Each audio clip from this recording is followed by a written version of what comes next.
एनसिएसको बाहुनहरूको संस्था, अर्को एनसिएफएन मङ्गोलियनहरूको संस्था, अर्को चाहिँ दलितहरूको संस्था महासङ्घ हामीले बनाइदियौँ भने त्यो स्थिति के हुन्छ भने त्यो क्रिस्चियन सङ्घ संस्था भएन, त्यो एउटा माइखाना एनजिओ आइएनजिओ जस्तो हुन्छ र बाहिर भने जस्तै विदेशी डलरमा चलेका मान्छेहरू भन्ने ठाउँ हामीले दिनु हुँदैन।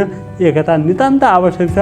म प्रभुसँग बिन्ती र अनुरोध छ यिनीहरूमा एकता र आत्मीयताको हृदय परमेश्वरले दिउनु। हजुर, आङ्काजी शेर्पा लगायतका मित्रहरू अहिले केही हाम्रा क्रिस्चियन मित्रहरूलाई छिपछिपेहरूमा प्रयोग गर्दै होइन पावर सेयरिङ गर्दै हाम्रा मुद्दा उठाए जस्तो गरेर उहाँले जसरी फाइदा लिएर अगाडि बढ्दै हुनुहुन्छ त्यस्तै भाषाहरू भोलि धेरै भित्र छिर्न सक्छन् र मण्डलीहरूलाई छिन्न भिन्न पार्ने अवस्था खतरा हुन्छ। माओवादी जनयुद्ध कालमा म हुँदा क्रिस्चियनका पास्टरहरूलाई सबैभन्दा टार्गेट गर्ने मान्छे म हुँ र परमेश्वरले मलाई परिवर्तन गर्दै यो ठाउँमा ल्याउनु भयो। म पूर्ण परिवर्तन भएको छु भनेर होइन, तर पनि मैले महसुस गरेको छु अरू मानिसलाई गोली हाने पनि हुन्छ भनेर माओवादीको एउटा जनमुक्ति सेनाको इन्चार्जसिप गरेको मान्छे पनि भएको कारणले, एउटा आदेश चाहिँ गर्ने मान्छे भएको कारणले, तर क्रिस्चियन भेटियो भने जिउँदै खाडलमा हाल्नु भन्ने म जस्तो एउटा साउल जो व्यक्तिलाई जब मैले मेरो परिवारमा जुन प्रकारको ठक्कर खाएँ, जुन किसिमको हन्डरा खाएँ र त्यसपछि परमेश्वरले मेरो जीवनमा गर्नुभएको परिवर्तनसँगै अहिले प्रभु यसो क्रिस्ट पाए अरू कोही पनि छैन भनेर परमेश्वरले एउटा मण्डली दिनुभएको छ।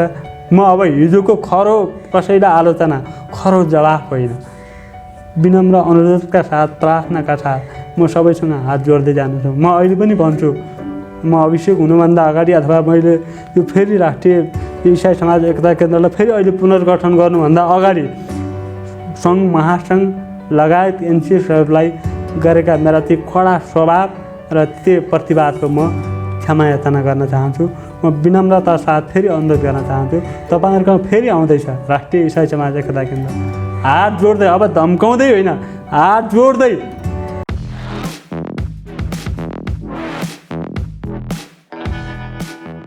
दर्शकबिन तपाईँलाई स्वागत छ चर्च टिममा। म फेरि पनि कार्यक्रम प्रस्तुता थोमस बोगरी तपाईँहरूको सामु उपस्थित भइसकेको छु।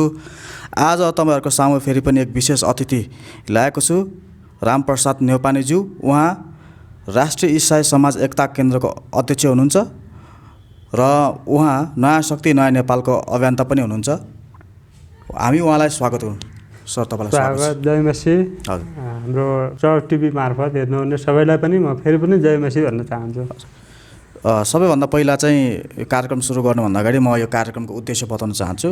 अहिले विशेष गरी नेपाल इसाई जगतमा विभिन्न प्रकारका सङ्घ संस्था लगायत विभिन्न चर्चहरू र विभिन्न सम्प्रदायहरू खडा भइरहेका छन् र कुरा चाहिँ कहाँ खड्किएको छ भन्दाखेरि चाहिँ एकताको सवालमा खड्किएको छ र त्यसै कारणले गर्दाखेरि राष्ट्रिय इसाई समाज एकता केन्द्र पनि एक सङ्घ संस्थाको रूपमा अहिले काम गरिरहेको तपाईँले मैले थाहा पाउन सक्छौँ। यही एकताको कुरालाई लिएर विभिन्न प्रकारका यी सङ्घ संस्था जस्तो महासङ्घ भए, इसाई समाज भए, एनसिएफ भए, त्यस्तै गरी विभिन्न प्रकारका इसाई पोलिटिकल पार्टी भन्दछौँ जो जनजागरण पार्टी छ, त्यस्तै गरी आमुल मसिह पार्टी छ।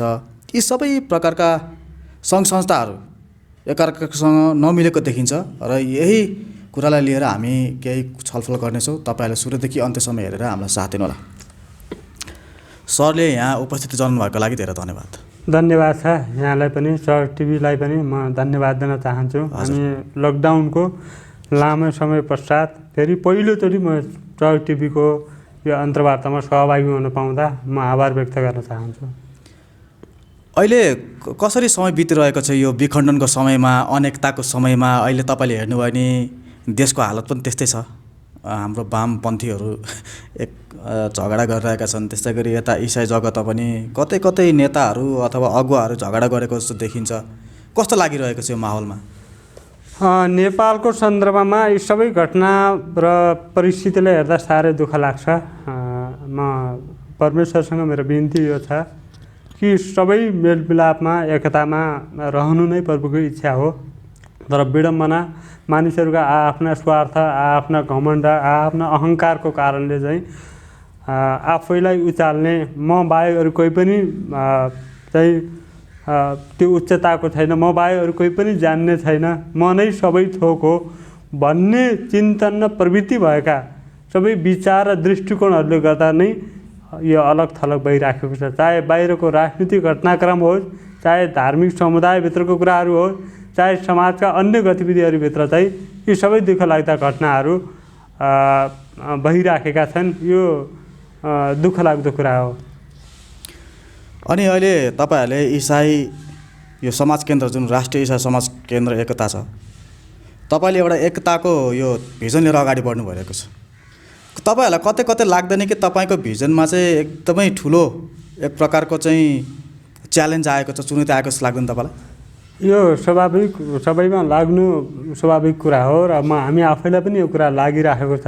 यो पहलको रूपमा अगाडि नबढ्ने हो भनेदेखि सबै कुरा छताछुल्ल लथालुङ्ग भइराखेको अवस्था देख्दाखेरि यो कुरामा हामी प्रभुको भयमा, प्रभुको कृपामा, प्रभुको इच्छाअनुसार प्रभुले अगुवाई गर्नुभएको काम कुरालाई हामीले कुनामा राखेर चुप लागेर बस्ने स्थिति बन्दैन।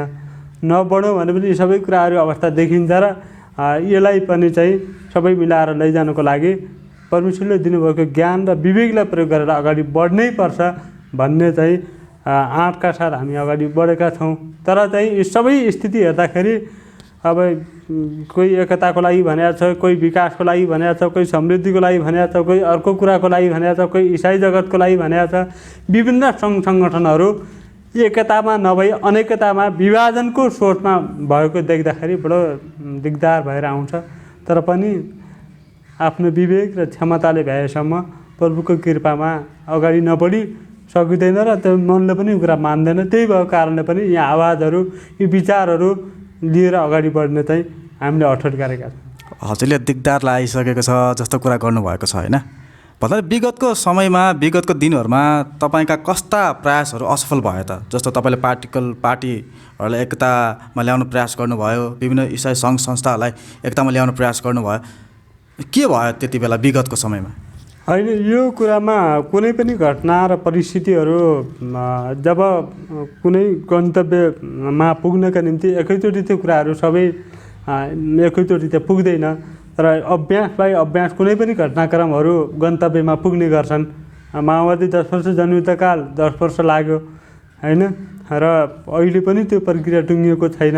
एउटा चरण टुङ्गिए पनि, जस्तै लोकतान्त्रिक गणतन्त्र, धर्मनिरपेक्षता लगायतका मुद्दाहरू टुङ्गिए पनि पूर्णता चाहिँ भनेको वैज्ञानिक समाजवाद होइन, समाजवाद अनुसारका काम कुराहरू अहिले पनि भएका छैनन्। त्यस्तै गरी हामीले इसाई समाज एकता केन्द्र हामीले भन्यौँ जुन 2073 साल हामीले यो माघ 5 गतेबाट यसको सुरुवात गरेर हामीले विभिन्न प्रकारका अन्तर्क्रियाहरू गऱ्यौँ र हाम्रा सम्बन्धित सङ्घ महासङ्घका प्रतिनिधिहरूसँग, त्यसको नेतृत्वहरूसँग हामीले भेट्यौँ। हामी एकताको निम्ति चाहिँ जसरी प्रभुले भन्नुभएको छ, यसोले जसरी म तपाईँमा छु यिनीहरू पनि तपाईँमा एक हुन्, आपसमा एक हुन् भनेर जसरी आह्वान गर्नुभएको छ, त्यो बाइबलले सिद्धान्त, मूल्य, मान्यता र दर्शनले हामीले आत्ममनन गरौँ भनेर सबैसँग हामीले आग्रह गऱ्यौँ, अनुरोध गरौँ। तर मात्रै समस्या सङ्घ संस्थाको नाममा कतिपय यो आउने यो पैसाहरू छ, त्यो पैसा रुपियाँ पैसाको चलखेलमै रहेर साथीहरू त्यो रुपियाँ पैसाकै लोभकै कारणले न यसलाई मिलाउन सक्ने, न त व्यवस्थापन गर्न सक्ने, न आफूले बोलेका शब्दहरूमा, विचारहरूमा, सिद्धान्तहरूमा अगाडि बढ्न सक्ने यो अलिकति अहङ्कार, अहमपना चाहिँ सोचले गर्दाखेरि अहिले एकताको प्रक्रियामा आउन नसक्नु, यो कुराले गर्दाखेरि अझै हामी प्रार्थनासहित फेरि पनि हामीले आह्वान के गरेका छौँ भने फेरि पनि विनम्र, हिजो अलिकति आक्रोशपूर्ण ढङ्गले हामी प्रस्तुत भयौँ होइन, एक अर्कामा चितोपनाहरू यस्ता खालका समस्याहरू उत्पन्न भए। अब हामी प्रार्थनासहित फेरि पनि सबैलाई अनुरोध गर्ने, हाम्रो अनेकता भयो भने, हामी अलग थलग भयौँ भने हामीप्रति हेर्ने दृष्टिकोण समाजको के हुन्छ भने हस्तक्षेपकारी हुन्छ। र अहिले पनि भन्ने गरेका छन्, कति थरी क्रिस्चियनहरू छन्, कति थरी समूहहरू छन्, को अधिकारी हो र को अनाधिकारी हो भन्ने कुराहरू सबैलाई बुझ्न गाह्रो भइराखेको छ। यस्तो भ्रमपूर्ण अवस्थामा चाहिँ हामी माथि जब कसैले चाहिँ सुसमाचार सुनाउँदा होस्, कसैले कुनै एउटा आफ्नो विचार प्रस्तुत गर्दा होस्, यो पक्राउ पर्ने कुराहरू, आक्रमण गर्ने कुराहरू, हमला गर्ने कुराहरू कारण के हो भने हामीभित्रको अनेकताको कारण हो। त्यसैले यो अनेकताबाट अहिलेको गम्भीरपूर्ण अवस्था छ। राजतन्त्र, हिन्दू राज्य सहित क्रिस्चियनहरूमाथिको चाहिँ एउटा प्रहारका योजना केही यो हिन्दू महासङ्घ लगायतका केही विचार समूहहरूले त्यस्तो एउटा आक्रमणको निशानी त्यहाँ बनाइराखेका छन्। यस्तो अवस्थामा पनि हामीले आफ्नो विचारलाई, आफ्नो घमण्डलाई, आफ्नो अहमलाई त्याग्न सकेनौँ भने फेरि दुर्घटना, ठुलो दुर्घटनाको खतरा भएको कारणले अब एकताको विकल्प छैन भन्दै हामी अनुरोधका साथ हामी सबैका सामु पुग्नको निम्ति पनि हामी अब जुझारू भएर, सक्रिय भएर बिचमा भएको अलिकति त्यो ग्यापलाई अब हामीले बडो उत्साहका साथ अनि प्रार्थनासहित अगाडि बढ्ने हामीले जमर्को गरेका छौँ। हजुर, तपाईँहरूले विगतमा कस्ता कस्ता सङ्घ संस्थाहरूलाई चाहिँ एकतामा ल्याउने प्रयास गर्नुभयो? हामीले क्रिस्चियन महासङ्घ, अहिले पनि सिबी गजराज हुनुहुन्छ त्यसको अध्यक्ष, त्यति बेला पनि सिबी गजराज नै हुनुहुन्थ्यो। अनि उहाँसँग पनि हामी उहाँकै अफिसमा गएर पनि भेट्यौँ। अनुप तामाङ हुनुहुन्छ एनसिएफएनको अध्यक्ष, उहाँकै अफिसमा गएर पनि हामीले भेट्यौँ। हाम्रो एनसिएसको दिलराम पौडेल लगायतको हाम्रो एकान्त कुनाको चाहिँ अलगा हस्पिटल छ, त्यही नजिकै गएर पनि उहाँहरूलाई भेट्यौँ र हामी सबैलाई अनुरोध के गऱ्यौँ भने एकता विकल्प छैन भन्ने कुराहरू गरौँ र उहाँहरूमा के भयो भने त्यो एकतामा आउनु पऱ्यो म आउँछु, त्यो एकतामा आउनु पऱ्यो म आउँछु, म एकताको बाधक छैन भन्ने र भित्रभित्र अघि मैले भनिहालेँ, फेरि प्रसङ्ग जोडेँ, यो सङ्घ संस्था एनजिओ आइएनजीको रूपमा क्रिस्चियन समाजको यो चाहिँ भातृ सङ्गठनलाई के बनाइएको छ भने एनजिओ आइएनजीको रूपमा उहाँले त्यसरी बुझ्नुभएको छ। समाजसेवाको कभर बनाउने, इसाईहरूको हक हितको निम्ति भनेर राज्यसँग चाहिँ विभिन्न चाहिँ राजनीति भागवण्डाको निम्ति बार्गेनिङ गर्ने, अर्कोतिर यो पैसाको प्रलोभनको कारणले गर्दाखेरि तेरो चर्चलाई म यसरी हेरिदिन्छु उसरी हेरिदिन्छु भन्ने चर्चहरूलाई पनि एउटा गुमराहमा पार्ने र एकता गर्नै नचाहने यो खालको दृष्टिकोण छ। यो परमेश्वरले सबैका हृदय परिवर्तन गरिकन एकतामा ल्याउनु भएको भन्ने चाहिँ हाम्रो प्रार्थना सहित हामी अगाडि बढेका थियौँ र अहिले पनि जोरदार साथ त्यसरी नै अगाडि बढ्छौँ। हजुर, जस्तो हालसालै हाम्रो एनसिएफले 61 जति वर्ष पार गरेको इतिहास रचेको तपाईँ र मैले सुन्न पाएँ। आफूलाई जेठो संस्था भन्दै आएको छ। अनि त्यसपछि हाम्रो समाज महासङ्घलाई कान्छो जेठो भन्दै आइरहेका छन्। अब जेठो माइलो कान्छो भनेर पनि एक प्रकारले चाहिँ सम्बन्ध त गाँसियो, तर हाम्रो जेठो चाहिँले चाहिँ कतिको चाहिँ एकतातिर आफ्नो खुट्टा लम्काइरहेको छ त? यो दुःख लाग्दो कुरा यही छ। आफूलाई जेठो, आफूलाई ठुलो, आफूलाई जानेको, आफूलाई बुद्धिमानी, यो आफैलाई उचाल्ने प्रकारको जो छ नि, यो पहिला मन नपर्ने कुरा हो। म बाइबलले हामीले खण्डहरूतिर जाने हो भने जब याकुब र युहन्नाले चाहिँ उनको आमाले चाहिँ जब दाइ र भाइलाई चाहिँ दाहिने र बायाँ राख्ने कुराहरू जो आयो, त्यो कुरामा चाहिँ प्रभुले उनीहरूलाई त्यहाँ जवाफ दिनुभएको छ। जसले आफूलाई होच्याउन चाहन्छ त्यो नै ठुलो हुनेछ, जो ठुलो बन्न चाहन्छ त्यसलाई चाहिँ होच्याइनेछ। हामी बाइबललाई घरिघरि अध्ययन गर्छौँ, अरूलाई सिकाउँछौँ, अरूलाई बुझाउँछौँ, तिनै अरूलाई बाइबल सिकाउने, अध्ययन गराउने हाम्रा अगुवा पास्टरहरू सङ्घ महासङ्घमा हुनुहुन्छ, सङ्गठनहरूमा हुनुहुन्छ, त्यसको नेतृत्व गरिराख्नु भएको छ। तर त्यो कुरालाई उहाँहरूले के गर्नुहुन्छ, बिर्सनुहुन्छ। जेठो ठुलो जानेको बुझ्यो, यो सबै अहङ्कारी सोच हो। यो अहङ्कार, घमण्ड होइन, आफूलाई उचाल्ने, आफूलाई महिमा दिने, यो लुसिफर विचार हो। यो लुसिफर विचारले कहिले पनि चाहिँ समुदायलाई पनि, आफ्नो घर परिवारलाई पनि, मण्डली परिवारलाई पनि, समाजलाई पनि कहिले पनि मिल्न दिँदैन। हुन त यो भन्दै गर्दा तपाईँले एक प्रकारको जोखिम पनि तपाईँले चाहिँ फेस गरिरहनु भएको छ, किनभने तपाईँले एकदम खुला रूपले बताइरहनु भएको छ। म कहाँ जान चाहन्छु भने तपाईँले चाहिँ कस्तो खालको जोखिमहरू अहिलेसम्म फेस गरिसक्नु भइसकेको छ यो एकताको लागि तपाईँले पहल गर्दाखेरि? यो विभिन्न प्रकारका यी जेठो माइलो कान्छोहरूसँग चाहिँ तपाईँले चाहिँ गएर चाहिँ बोल्दाखेरि तपाईँले कतै केही प्रकारको जोखिम बोल्नु भएको छ अहिलेसम्म? होइन, मैले जोखिमका कुराहरू मैले बोल्दाखेरि यो अहङ्कारकै बिचमा यी बाधकहरू मैले पत्ता लगाएँ। त्यहाँ जब हामीले सुरु गर्दैको अवस्थादेखि हामीले उहाँहरूसँग भेट गरेको अवस्थादेखि अहिलेसम्म एनसिएफएनमा पनि त्यही नेतृत्व हुनुहुन्छ, हनोक तामाङ हुनुहुन्छ, महासङ्घमा पनि सिबी गहतराज हुनुहुन्छ र अहिलेको मुख्य बाधक भनेको उहाँ दुईजना हो। म क्षमा चाहन्छु उहाँहरूलाई त्यो मैले आरोप लगाएको होइन। हनोक तामाङमा अहिले पनि मङ्गोलियन विचार छ, अहिले उत्पीडनका कुराहरू, अहिले मङ्गोलियन विचारको कुराहरू ल्याएर चाहिँ विभिन्न कुराहरू उठिराखेका छ। त्यो मैले अब अधिकार पाएँ छोड्नुहुन्न। अनि एकता गऱ्यो भने मेरो अधिकार गुम्छ, मेरो पदै गुम्छ, मेरो चाहिँ आय आर्जन गुम्छ भन्ने उहाँमा चिन्तन छ। र हाम्रो सिबी गहतराजले पनि आफ्नो चाहिँ जातलाई चाहिँ जनाइराख्नु भएको छ। हजुर, तपाईँको दलितको छोरो म बल्ल बल्ल अध्यक्ष हुन पाएको छु, यो लिएर काहीँ सम्झौता गरियो भने मेरो पद पनि गुम्छ, आय आर्जन पनि गुम्छ, अरू जेसुकै जात मेरो महासङ्घ बाहेक अरू केही पनि होइन भन्ने त्यो चिन्तन र प्रवृत्ति उहाँहरूमा भएको कारणले गर्दाखेरि उहाँहरूले एकता भन्ने, एकअर्कालाई दोष दिने, त्यो आयो भने म तयार छु भन्ने, तर आफू एकता हुन नचाहने, यी बाधाहरूकै कारणले के हो भने यी बाधाको निम्ति हामीले पछिल्लो समय एकदम कडा कदम चाल्यौँ। म यहाँहरूलाई भन्नै पर्छ। र हामीले अख्तियारका केही सदस्यहरूलाई पनि भेट्यौँ, केही कानुन व्यवसायीहरू पनि भेट्यौँ। म नाम नभनौँ, ती नाम उहाँहरूले महासङ्घले सम्मान पत्र दिएका वकिलहरूलाई भेट्यौँ, अधिवक्ताहरूलाई। तर क्रिस्चियन समाजमा भएका सङ्गठनहरूले ल्याइराखेका क्रिस्चियन समुदायभित्रै र बाहिरमा भएका अवरोधहरूका निम्ति यसलाई अलिकति समाधान गर्ने विकल्पहरू केही छन् कि भनेर हामीले त्यहाँ पनि सरसल्लाह गऱ्यौँ। र त उहाँहरूले के गर्नुभयो भने त्यहाँ तपाईँहरू कदम चाल्नुहोस् र तिनीहरूलाई समातेर तिनीहरूका हाँगाबिङ्गा जडाहरू सबै पत्ता लगाएर हामी तिनीलाई तहसमा पार्न हामी तयार छौँ भन्ने कुरासम्म उहाँहरू पुग्नुभयो।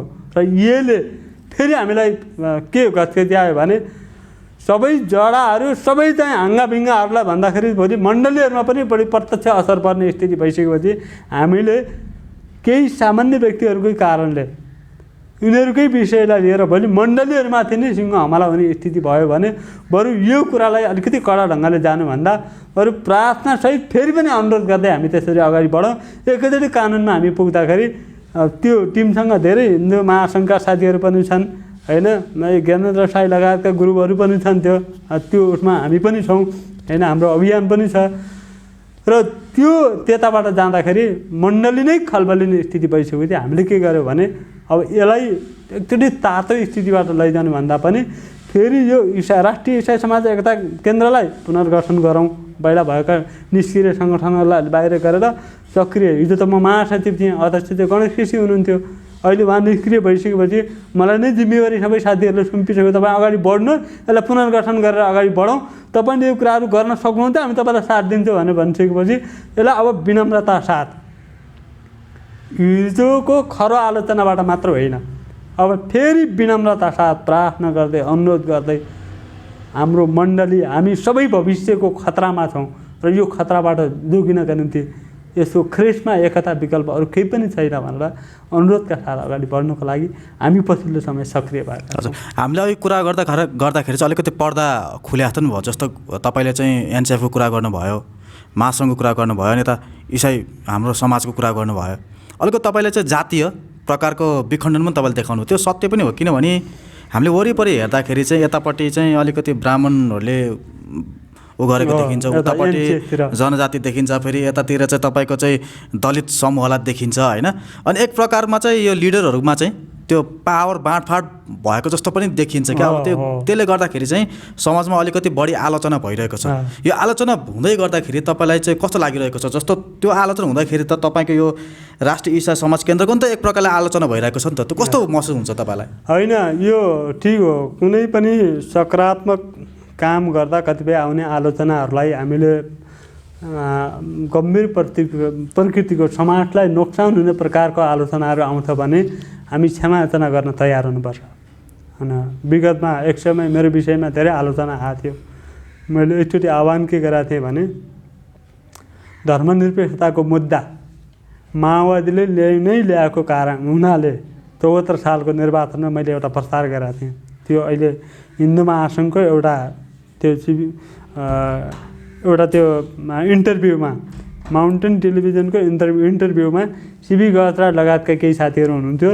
त्यसमा एउटा हिन्दू महासङ्घको एउटा व्यक्तिले चाहिँ राष्ट्रिय इसाई समाज एकता केन्द्रको एकजना व्यक्तिले भोट लबिङ गरेको कुराहरू प्रमाण या छ भने प्रमाणै त्यसले देखाएको थियो कि कपी गरेर राखेर चाहिँ कि त्यसले होइन त्यो फेसबुकमा लेखेर चाहिँ कपी गरेको। त्यति बेला जो मैले जुन हिसाबले भनेको थिएँ धर्मनिरपेक्षताको मुद्दा माओवादीले उठाएको कारणले यदि हामी जान्दछौँ र बुझ्दछौँ भने सबैको भोट त्यतैमा हुनुपर्छ मैले त्यहाँ चाहिँ गराएको थिएँ। त्यो सार्वजनिक रूपमा त्यसरी चाहिँ त्यो गर्दाखेरि सबैको आलोचना आयो र मैले एकैचोटि आलोचना त्यो खेप्नुको कारणले मैले क्षमायाचना मैले गरेँ। कमजोरी आउँछ, आलोचना आउँछ, कहिलेकाहीँ काम गर्दाखेरि त्यस्ता खालका समस्याहरू आउँछन्, सुझावहरू आउँछन्, आलोचनाहरू आउँछन्। त्यो समाजको हित विपरीत हुन्छ भने त्यो कुरालाई क्षमा माग्न तयार हुनु। म त्यति बेला म क्षमा मागेँ मैले। सबैमा त्यो कुरा हुन पर्यो, यो मिलेन, यो भएन। हामी काम गर्दैछौँ, जसले काम गर्छ त्यसलाई समस्या आउँछ। जसले मकै बारीमा मकै छरेको छ त्यसको बारीमा झारपात उम्रिन्छ क्या, अनि त्यसले गोडमेल गर्यो भने त्यसको मकै बारी पस्टाउने हो नि, होइन? मेरो बारी हो तँलाई के मल्ल भनेर भन्यो भने त्यो झारपातले त्यसैको मकै बारीलाई असर गर्ने हो नि। हो यो खालको आफ्ना कमजोरीहरूलाई रियालिटी गर्ने चाहिँ महसुस गर्ने, होइन, कमजोरी महसुस गर्ने, यसलाई आफ्ना कमजोरीहरूलाई सच्याउने मनोवृत्ति हाम्रा साथीहरूमा छैन। त्यसले गर्दाखेरि हामीले म आह्वान के गर्न चाहन्छु भने मैले अघि पनि भने जातीय कल्चरको जुन किसिमको एउटा रूपरेखा देखा परेको छ त्यो चाहिँ हुनु हुँदैन। यो अहिले 3टा एनसिएस, एनसिएफएन र अहिले चाहिँ महासङ्घ जुन देखा परिरहेको छ यो 3टा युनिटीको प्रक्रियामा आउने हो भने त्यो सबै कुराहरू के हुन्छ भने समाधान हुन्छ र समाजलाई पनि एकचोटि के जान्छ भने क्रिस्चियनहरूको एकताको कारणले अब केही हुन्छ भनेर मण्डलीमा पनि एउटा उत्साह जान्छ र समाजमा पनि के हुन्छ भने यो क्रिस्चियन समाजको एकताले गर्दाखेरि थप चुनौती पनि तेर्सिन्छ। त्यसको निम्ति पनि एकता अनिवार्य हामीले अगाडि बढाउनुपर्छ। एनसिएसको बाहुनहरूको संस्था, अर्को एनसिएफएन मङ्गोलियनहरूको संस्था, अर्को चाहिँ दलितहरूको संस्था महासङ्घ हामीले बनाइदियौँ भने त्यो स्थिति के हुन्छ भने त्यो क्रिस्चियन सङ्घ संस्था भएन, त्यो एउटा माइखाना एनजिओ जस्तो हुन्छ र बाहिर भने जस्तै विदेशी डलरमा चलेका मान्छेहरू भन्ने ठाउँ हामीले दिनु हुँदैन। एकता नितान्त आवश्यक छ। म प्रभुसँग बिन्ती र अनुरोध छ यिनीहरूमा एकता र आत्मीयताको हृदय परमेश्वरले दिउन्। हजुर, यो तपाईँको कुरा सुन्दै जाँदाखेरि चाहिँ तपाईँले धेरै चुनौती फेस गरेको एकदमै स्पष्ट हुन्छ, किनभने अहिले तपाईँले फेरि एकदमै यसलाई चाहिँ सक्रिय बनाउन खोजिरहनु भएको छ नि त राष्ट्रिय इसाई समाज एकता केन्द्रलाई। बिचमा किन रोकियो त यसको काम? हामी एक त अलि राजनीतिक कुराले पनि केही प्रभाव पार्यो। हामी त्यति बेला नयाँ शक्ति बाबुराम भट्टराईको नेतृत्वमा हामी समावेश भएको थियौँ र त्यति बेला राजनीतिक प्रभावसँगै साङ्गठनिक गतिविधिलाई अगाडि बढाउनु पर्थ्यो।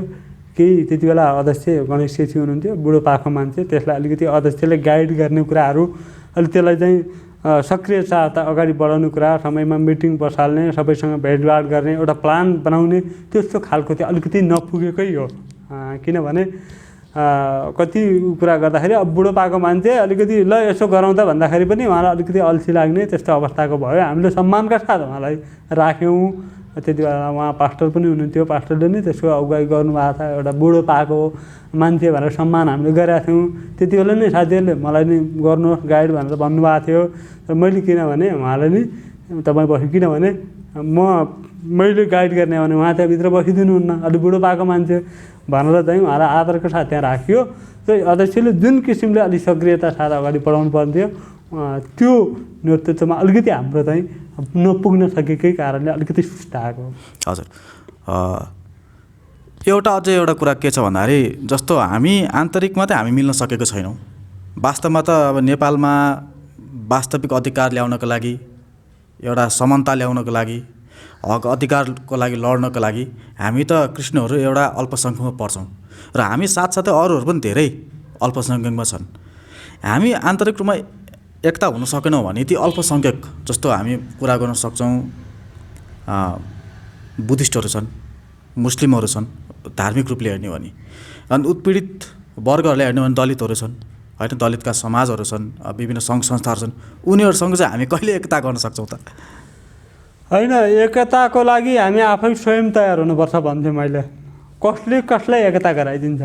मेरो घर परिवारलाई कसले सम्हालिदिन्छ? मेरो घर परिवार सम्हाल्ने जिम्मेवारी त मेरो हो नि भन्ने कुरा चाहिँ हामीले चाहिँ बुझ्न जरुरी छ। यहाँ के छ भने त्यो को हो र?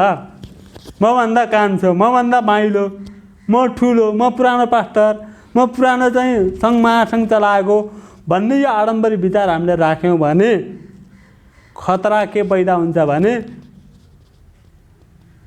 अहिले बुवासोको रूपमा केही साथीहरूभित्र पस्दै थिएन हामीलाई कभर बनाउनुको निम्ति, होइन, अन्यथा नजाओस्, क्षमा चाहन्छु। आङ्काजी शेर्पा लगायतका मित्रहरू अहिले केही हाम्रा क्रिस्चियन मित्रहरूलाई छिपछिपे रूपमा प्रयोग गर्दै, होइन, पावर सेयरिङ गर्दै हाम्रा मुद्दा उठाए जस्तो गरेर उहाँले जसरी फाइदा लिएर अगाडि बढ्दै हुनुहुन्छ त्यस्तै भाषाहरू भोलि धेरै भित्र छिर्न सक्छन् र मण्डलीहरूलाई छिन्न भिन्न पार्ने अवस्था खतरा हुन्छ।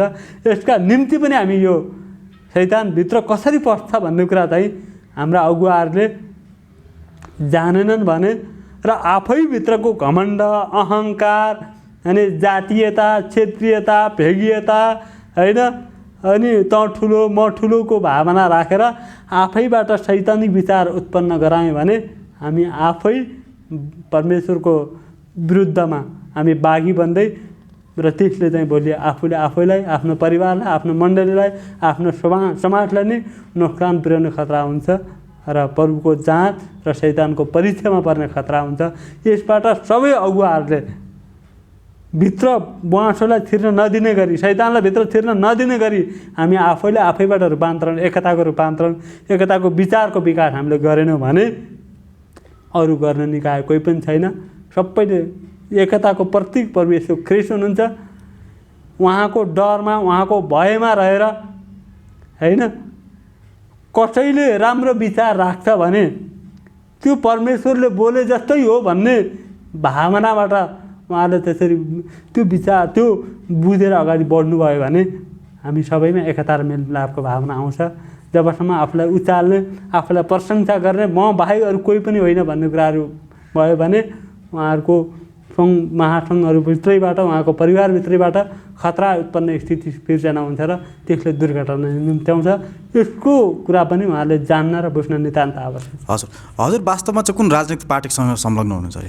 अहिले म कुनै पार्टीसँग सम्बद्ध छैन। हजुर, मैले यो प्रश्न चाहिँ किन सोधिरहेको छु भन्दाखेरि अहिले तत्कालै के भइरहेको छ भने विभिन्न पार्टीहरूले, होइन, पार्टीहरूको लागि काम गर्ने विभिन्न इसाईहरूले एक प्रकारले चाहिँ यो इसाई चर्चहरूलाई, विश्वासीहरूलाई पार्टीगत सङ्गठन पनि बनाउन प्रयास आइरहेको छ ओपिनियनहरू। किन तपाईँले हेर्नुभयो भने काङ्ग्रेसको, त्यसै गरी माओवादीको, यसो गर्दाखेरि पनि एक प्रकारले चाहिँ एकतामा चाहिँ बाधा ल्याउन खोजेको जस्तो तपाईँलाई लाग्दैन? होइन, यस्तो हो, यो हामीभित्र भन्दा पनि कुनै पनि चाहिँ यो ज्ञान र वरदानहरू मान्छेहरूको फरक हुन्छ क्या। त्यहाँ एउटै प्रकारको ज्ञान हुँदैन। कसैको आराधना गर्ने ज्ञान होला, कसैको समाजसेवा गर्ने ज्ञान होला, कसैको प्रवचनको ज्ञान होला, कसैको शिक्षा दिने ज्ञान होला।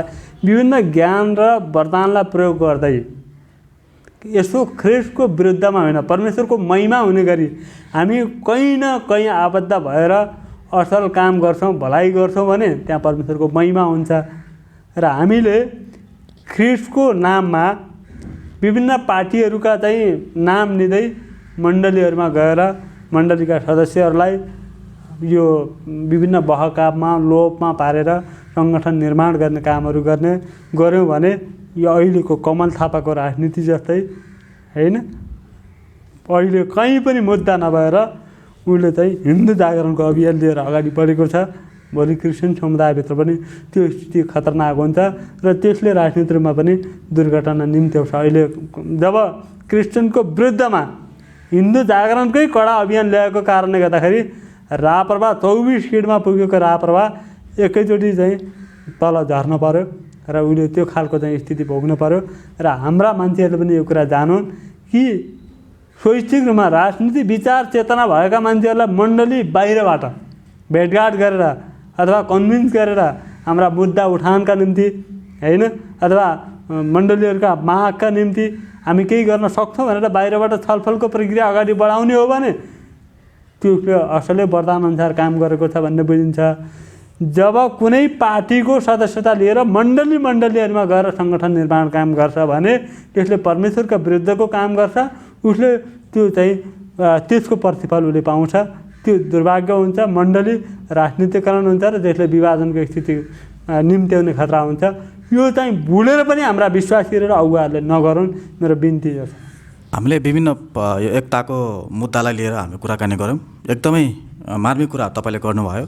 दुःख लाग्छ अब इसाई जगतमा एकता छैन। अहिले हेर्नु भने नेपालको राजनीतिक अवस्था त्यस्तै छ होइन, जताततै अनेकताले गर्दाखेरि नै यति धेरै समस्या आइरहेको छ कि तपाईँले हेर्नु भने अब हाम्रो इसाई समुदायमा यति धेरै अनेकता छ कि यो तपाईँको सङ्गठनको अनेकताको त अलिकति कुरा छोडौँ, तपाईँको साम्प्रदायिक कुराहरू छ, त्यो चर्चमा विभाजन छ, जातपातको कुरा छ, विभिन्न त्यस्ता कुराहरूले गर्दाखेरि चाहिँ मलाई लाग्छ कि एकता चाहिँ एकदमै ठुलो चुनौती नै हो। वास्तवमा चाहिँ हामीलाई परमेश्वरले एकताको निम्ति बोलाउनु नै भएको हो। सायद परमेश्वर पनि चाहनुहुन्थ्यो कि हामी सबै मानिसहरू उहाँसँग एक हौँ। तपाईँ अन्तिममा हाम्रो दर्शकहरूलाई के भन्न चाहनुहुन्छ? म सबैमा हाम्रा क्रिस्चियन समुदायका अगुवाहरू र सम्पूर्ण मण्डली परिवार सदस्य र सम्पूर्ण न्यायप्रेमी पवित्र जनहरूमा म यो अनुरोध गर्न चाहन्छु, प्रत्येक मण्डलीहरूमा राजनीति पार्टीहरूका सङ्गठनहरू निर्माणको काममा भन्दा पनि उनीहरूको सद्बुद्धिको लागि प्रार्थना गरिदिन नितान्त आवश्यक छ। मण्डली परिवारलाई मेरो आग्रह छ। र अर्को कुरा, हाम्रा राजनीति पार्टीको नाममा, सङ्घ महासङ्घको नाममा अहिले किर्ताकाण्ड गरिएको छ होइन, यो किर्ताकाण्ड भइरहेको छ होइन। यो महासङ्घका मण्डलीहरू, यो एनसिएसका मण्डलीहरू, यो एनसिएफएनका मण्डलीहरू, विभिन्न किसिमका किर्ताकाण्ड भइरहेको छ।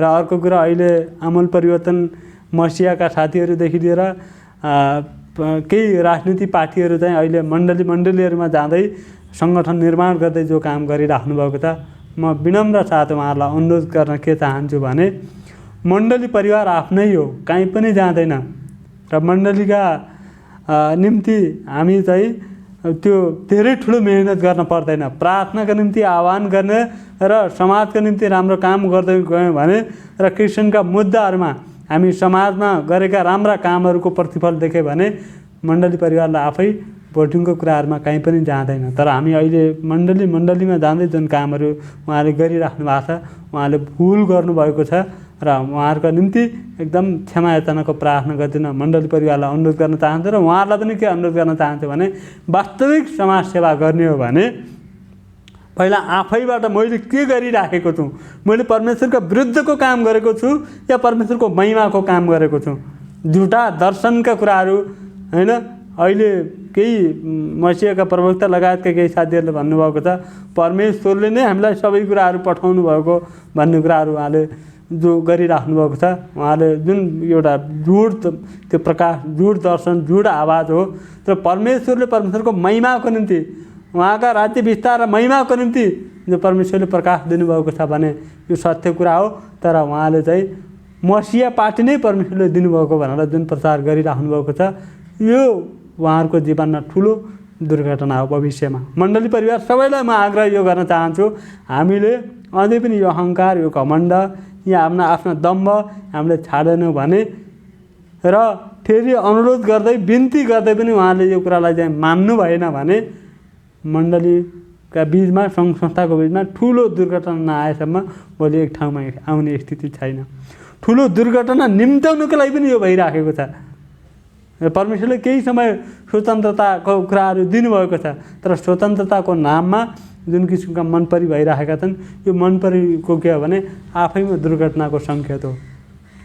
प्रत्येकले आफूलाई फेल गर्नुपर्छ। म प्रभुबाट टाढा हुँदा म माथि आउने बाधाहरू र मैले परमेश्वरको विरुद्धमा गरेका क्रियाकलापका कारण आउने बाधाहरू र त्यसपछि ठक्कर खाइसकेपछि भएका जीवन परिवर्तनहरू म आफ्नै जीवनलाई सम्झिन्छु।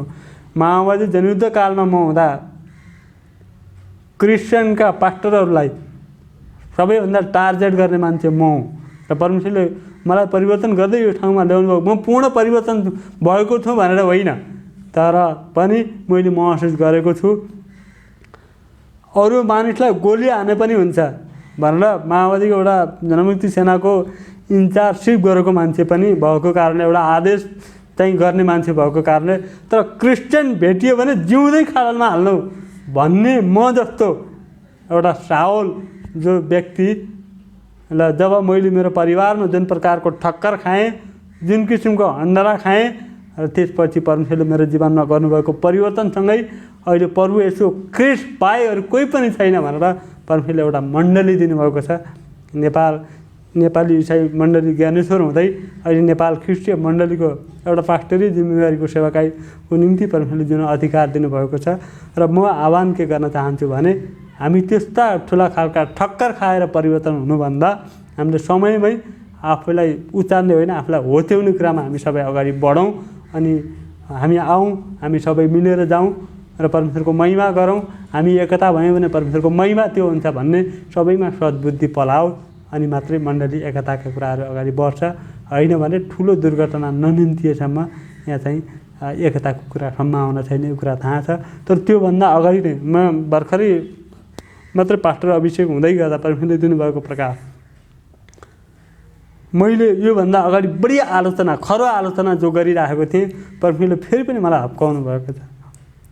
विनम्रता साथ प्रार्थना र मेलमिलापका साथ अगाडि बढ्नलाई परमेश्वरले फेरि पनि त्यो प्रकाश दिनुभएको छ।